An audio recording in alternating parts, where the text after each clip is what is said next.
കൂടുതൽ വാർത്തകളും വീഡിയോകളും കാണാൻ ഈ ചാനൽ സബ്സ്ക്രൈബ് ചെയ്യുക. കൂടെ ബെൽ ബട്ടൺ അമർത്തുക.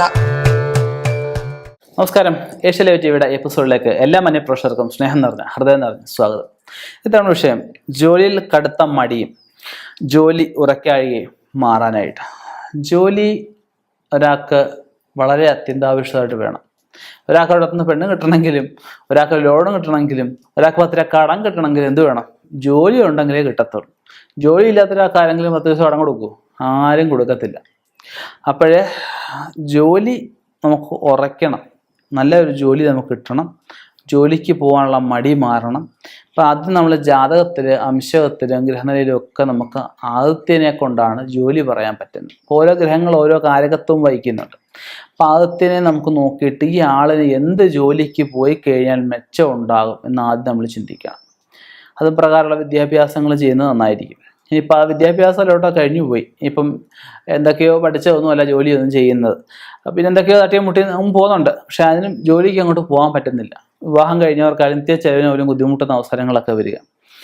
ജോലിക്ക് പോകാൻ മനസ്സില്ല, മദ്യപിക്കുക, വീട്ടിൽ കിടന്ന് അങ്ങോട്ടും ഇങ്ങോട്ടും ബഹളമൊക്കെ ഉണ്ടാക്കുക, ജോലി സ്ഥലത്തായാലും പ്രശ്നങ്ങളൊക്കെ ഉണ്ടാക്കുക, ആരെയും വകവെക്കത്തില്ല, ആരെയും ബഹുമാനിക്കത്തില്ല, ആരും പറഞ്ഞാൽ അനുസരിക്കത്തില്ല, അവനോട് തോന്നുന്ന പോലെ സ്വാർത്ഥയായിട്ട് മുന്നോട്ട് പോവുക, മടി, ജോലിക്ക് പോകാൻ മടി, എപ്പോഴും അടച്ചു പൂട്ടിയിരിക്കുക.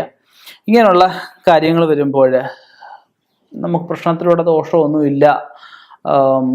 ഇയാൾ ഇങ്ങനെ നശിച്ചു പോകാൻ വേണ്ടി ആരും മറ്റ് ദോഷങ്ങളൊന്നും ചെയ്തിട്ടില്ല, ജാതകപ്രകാരം മറ്റ് ദോഷങ്ങളൊന്നും ഇല്ല എങ്കിൽ ഞാൻ ഈ പറയുന്ന 3-4 കാര്യങ്ങൾ ചെയ്തു കഴിഞ്ഞാൽ ആളിന് ജോലി ഉറയ്ക്കുകയും ചെയ്യും. ജോലിക്ക് പോകാനുള്ള മടി, തടസ്സങ്ങൾ എല്ലാം പൂർണ്ണമായിട്ടും മാറുകയും ചെയ്യും.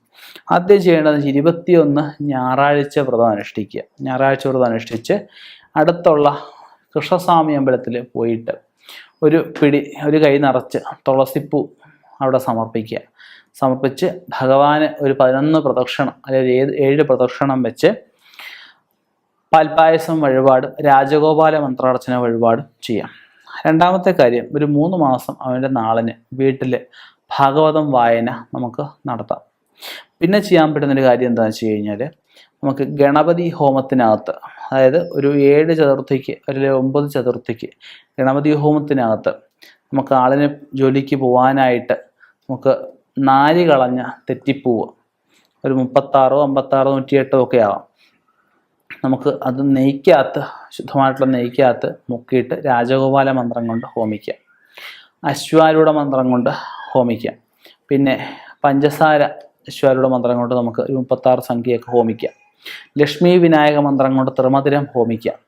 അതുപോലെ ബീജഗണപതി, ഗണപതി, ഹീരംബ ഗണപതി, ഇങ്ങനെയുള്ള ഗണപതി മന്ത്രങ്ങൾ കൊണ്ട് കൊട്ടത്തയ്ക്കകത്ത് ത്രിമധുരം നിറച്ച് ഓരോ മന്ത്രവും ഒരു 12 പ്രാവശ്യം വീതം ജപിച്ച് അത് സാധകൻ്റെ ശുദ്ധി പോലെ അത് ഓരോ നാളികേരം ഹോമിക്കാം. ഇങ്ങനെയൊക്കെയുള്ള ലഘുവായിട്ടുള്ള കാര്യങ്ങളുണ്ട്. പിന്നെ യന്ത്രങ്ങളായിട്ട് ധരിക്കുകയാണെങ്കിൽ മഹാരാജഗോപാല യന്ത്രം നല്ലതാണ്. പിന്നെ ജോലിക്ക് പോകാൻ തോന്നുന്നതിനായിട്ടാണ് വരുണലക്ഷ്മി യന്ത്രം നല്ലതാണ്, ലക്ഷ്മി കുബേര യന്ത്രം നല്ലതാണ്, അതുപോലെ അഘോര ലക്ഷ്മി യന്ത്രം നല്ലതാണ്, അഘോര ലക്ഷ്മിയും ചേർത്ത യന്ത്രമാണ്. പിന്നെ ചെയ്യാൻ പറ്റുന്ന മടി മാറാനായിട്ട് വായു ഗണപതി, അതായത് ഹനുമാൻ സ്വാമിയുടെ ഗണപതിയുടെയും കൂടെ ശക്തി ഒരുമിച്ചുള്ള വായു ഗണപതി മന്ത്രം കൊണ്ട് ഏലസ് എഴുതി ധരിക്കുക. അപ്പം അങ്ങനെയുള്ള പല യന്ത്രങ്ങൾ, അതിബൃഹത്തായിട്ടുള്ള ശക്തിയേറിയ പല യന്ത്രങ്ങളും ഉണ്ട്. അത് വിധിപ്രകാരം എഴുതി അതിന് മന്ത്രഗായത്രി, യന്ത്രഗായത്രി, അതിന് എച്ചുകൾ, ഹല്ലുകൾ എല്ലാം ചെയ്ത് അതിന് വിധിപ്രകാരം ക്ഷേത്രത്തിൽ പ്രതിഷ്ഠ കഴിക്കുന്നതിനുള്ള കർമ്മങ്ങളെല്ലാം ആ തകിടിനകത്ത് ചെയ്ത് നിറച്ച് ധരിക്കുകയാണെങ്കിൽ ഈ പറഞ്ഞതുപോലെ തന്നെ എത്ര ജോലിക്ക് പോകാത്ത മഴ പിടിച്ചിരിക്കുന്ന ആളായാലും, ഒന്നിനോടും താല്പര്യമില്ലാതിരിക്കുന്ന ആളായാലും മറ്റം ഉണ്ടാക്കിയെടുക്കാൻ പറ്റും. ചിലർക്ക് പിന്നെ കൈവിഷം മുതലായ അവസ്ഥകളൊക്കെ കിടക്കുമ്പോൾ ഈ പറഞ്ഞ മണ്ടനെ പോലെ മന്ദതയായിട്ട് വിടിയിരിക്കും.